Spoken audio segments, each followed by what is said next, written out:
Holy cow, we're in the third class already. I can't believe it. Wow. How you guys all doing? Are you hanging in there? I hope so. I think I am. Okay, so welcome to EDU601. And I'm going to take some blame for this course. I had something to do with designing this, in fact, a lot to do with it. And I'm kind of excited about this course because this is where you're going to get to apply theory to what you're doing in your online class. We're going to be looking at the community of inquiry theory designed by or researched and put together, imagined by Garrison and his team. And there are so many dissertations about online learning using the community of inquiry model. There are like thousands. And in fact, I have several friends who did their dissertations using this model because it's so robust and it really addresses so many aspects of online learning. So let's take a quick look at this model first, okay? Because we're going to be going through this model a lot in this class. Hang on. Let me find it. Hold on one second. Okay, the Community of Inquiry Framework. Let me go to the home page. All right. This is a community of practice, and it's also a community of inquiry framework. Okay, community of inquiry. But the community of practice means that so many people in the online world are using this model and interacting with this model and updating the model, building on it and applying it, that it's become a community of practice. Okay, so let's see here. Here's Randy Garrison, Cleveland Innes, and Vaughn. They're out of Athabasca up in Canada. Athabasca University is one of the most famous online education universities, okay? Okay, before I go and dig into the weeds, let's just go to the model. Okay, here's the model. Wait a minute, is that the best model? Yeah, I guess so. Okay, so the community of inquiry model involves, let's see, let me shrink it so you can see the whole thing. Hang on. Here we go. Okay. Involves three aspects of online learning. There's the cognitive side of it, the curriculum, the lessons, the learning, all the materials, the learning resources, okay? And if you look at the cognitive side of it here, it's, the exploration, the information exchange, the brainstorming, and so forth. But then so much of online learning is also the teacher, the instructor in the room. And this is what you guys need to know as online educators. You need to understand that it's really important to, that there's a whole kind of set of roles and responsibilities for you as an online educator. So, setting the curriculum, establishing expectations, guiding students along, helping a student if they're falling behind. And then there's the social presence side of it, which is the interaction with others in the classroom. Now, unfortunately, we haven't done a very good job of building social presence into this cohort of one model. And it was all initially about getting people through the program without having to wait for sections to start and courses to start. But I'm hearing a lot from you guys that you're missing the interaction with other learners and other students in your classroom. So guess what? The social presence is really coming through for you as something that you need. So take a look at it. According to this model, social presence is just as important as the other two presences. And with social presence, it's not just the camaraderie and the binding and the relationship building, but it's also using each other to bounce your ideas off. And I hear this from you guys. I don't have anybody now that I can really, share my ideas with or see what they're doing or compare or, kind of talk about the material together. So, this is kind of, there's this knowledge building that happens when you interact with people everywhere in life even, right? And so too in the classroom. And then there's these little kind of subcategories where there's the merging of two of the presences. So for teaching presence and social presence, that merging, it kind of sets the environment, sets the climate, and kind of sets up the kind of the feeling of the class. If you look at the combination of teaching presence and cognitive presence, that's where the content is emphasized or de-emphasized, like I do with you guys with the reflections sometimes, or or some of the blogs. So selecting content, that's what happens with the teaching, and then between the cognitive and social presence, that's where the social is so important in helping to embed what you're learning by being able to talk about it with other people and being able to kind of explore the ideas together and come up maybe with new ideas. Really important to see the social presence and the cognitive presence interacting. Okay? All right, that's the model you're going to be playing with this entire course. We're going to be using it over and over again, starting with the cognitive presence. So let me get back to the class. Hang on. Okay, so if we look at week 1, hang on, let me get there. If we look at week 1, we're going to go to the lesson outline. Okay, so here's that community of inquiry model. Okay, and so do take a look at the videos. You know, I put these resources in here for you guys. Okay, you are coming away with knowledge in this program, and these, I don't put a lot of stuff, resources and stuff. We took out the text. Okay, so go ahead and at least take a look at these resources that I provide for you. Okay, please. Okay, so now what we've done in this class is we've broken out the draft activities from the final activities in the class. Yay! So you've got some activities for the draft. You've got the reflection, which we are reducing in the next class. But if you have, I'm going to set up office hours, and if you come to one of my office hours, or if we have a phone call, then you don't have to do the reflection, okay? So hopefully that's incentive for you to come join me in the live universe. Okay, so in this first draft, there's some questions using the phases of cognitive presence. Take a look at this. I love this thing. Okay, here we go. Okay, here are the phases of cognitive presence.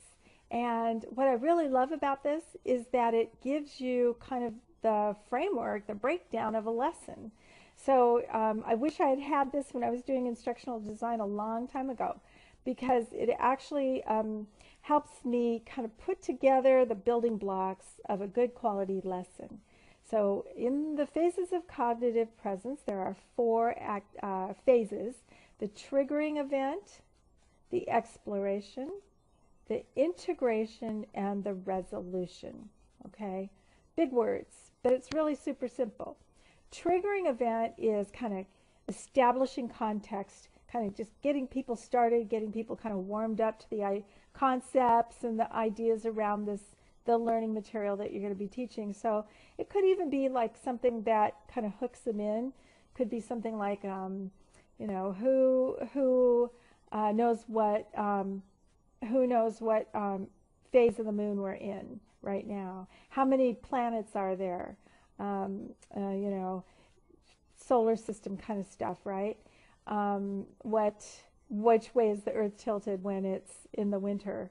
So the triggering event is the kind of the establishing of the context, establishing of the material you're going to be talking about, just kind of getting people warmed up and aware of the kind of the focus of what your lesson is going to be. Okay, that's a triggering event.